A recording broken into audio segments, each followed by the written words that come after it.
Bom dia! Na aula de hoje nós vamos falar sobre a relação dos seres humanos com o relevo. O relevo influencia na vida dos seres humanos de várias maneiras. É sobre ele que construímos nossas moradias e também nos deslocamos. Por isso, é necessário levar em consideração as características do relevo para planejar e desenvolver as atividades humanas. Então, gente, quando nós vamos comprar um terreno, por exemplo, para construir uma casa, nós devemos olhar o relevo desse terreno e se vai ser necessário fazer alguma transformação. Por exemplo, quando um relevo não é apropriado para um determinado tipo de construção, podemos modificar as características do relevo adaptando-o às nossas necessidades. Olhem aí, pessoal, aqui nessa figura, eles precisavam construir uma estrada, mas o relevo tinha uma montanha que atrapalhava a passagem dessa estrada. E aí o que eles fizeram? Abriram um túnel, tá vendo? Por baixo dessa montanha para que pudesse passar a estrada para a construção de uma rodovia. Mesmo sem intenção, podemos transformar o relevo ao extrairmos dele os recursos naturais de modo excessivo, sem os cuidados necessários, causando problemas ambientais. Veja abaixo um exemplo. Olhem só essa figura. Estão percebendo que aqui tem várias casas construídas? Provavelmente, antes de existirem essas casas, existiam muitas árvores, né? Era um terreno coberto de árvores, como nós podemos ver aqui. E o que aconteceu? Foi desmatado uma grande área, ou seja, cortaram essas árvores, passaram máquina para que pudessem construir essas casas. O que aconteceu? Com o tempo, as chuvas foram atingindo esse terreno e foram criando esse buraco enorme aqui que a gente dá o nome de vossoroca. Por que isso acontece? Porque quando a gente corta as árvores, a gente deixa o terreno desprotegido. Então, quando começa a chover, a água da chuva vai tirando a terra, naturalmente vai fazendo um buraco. E quando ele se torna muito grande, nós chamamos isso de vossoroca. Olhem só, em áreas desmatadas, em áreas que foram desmatadas ou em que a terra foi revirada com tratores para o plantio, o processo de erosão pode se tornar mais forte, chegando a abrir grandes buracos no solo. Tá vendo? O buraco aqui que são as vossorocas. A divisão entre continentes e oceanos. Agora nós vamos falar como é dividida a Terra, o planeta Terra na parte de terra, que são essas partes coloridas aqui no mapa, que são os continentes, e nessa parte azul, que são os oceanos.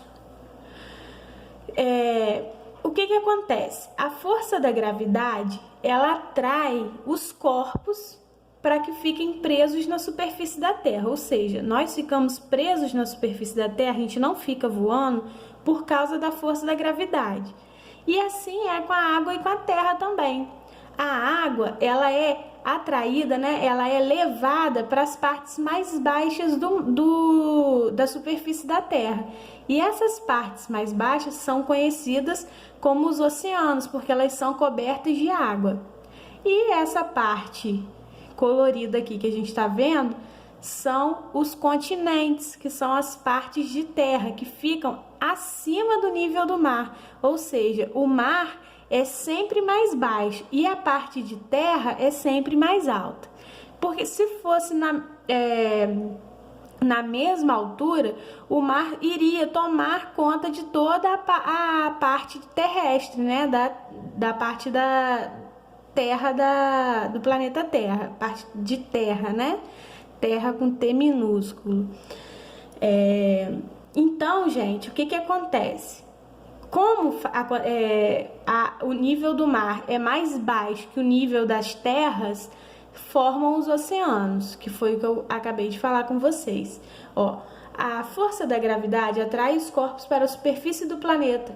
Desse modo, atrai a água para as partes mais baixas do relevo.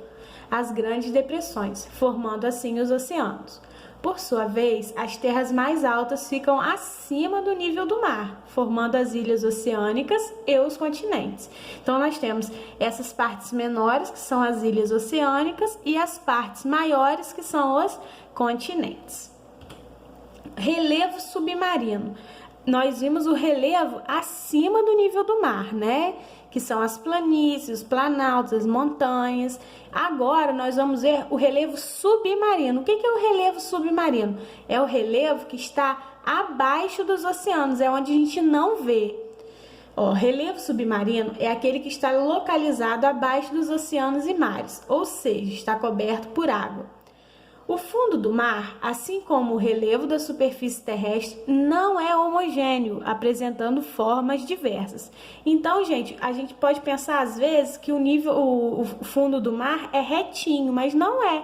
O fundo do mar, ele tem partes mais altas, ele tem partes mais baixas e partes também muito profundas. Olhem aí, ó. A região pelágica é uma parte mais baixa, porém não tão profunda como as fossas oceânicas, tá vendo? Elas vêm cá embaixo. Os continentes, que são as partes de terra, né, que ficam acima do nível do mar. Ó, continente aqui e continente aqui.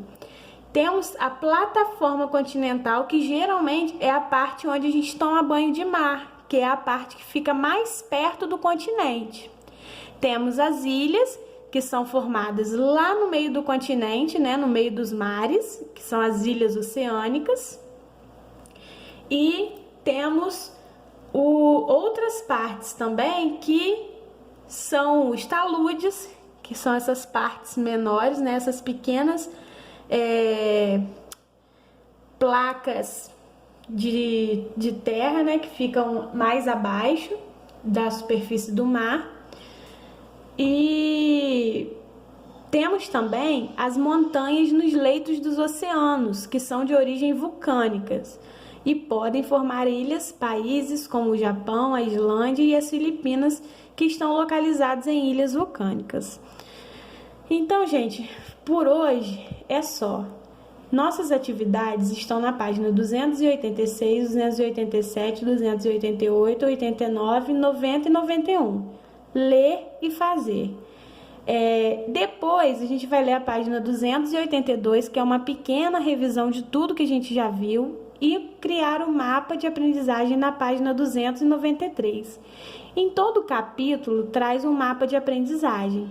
Nós devemos, quem tiver alguma dúvida, pode olhar como se faz lá nas outras páginas que a gente já estudou.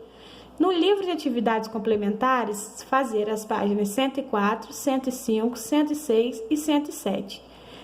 Bons estudos, bom dia, beijinhos e saudades!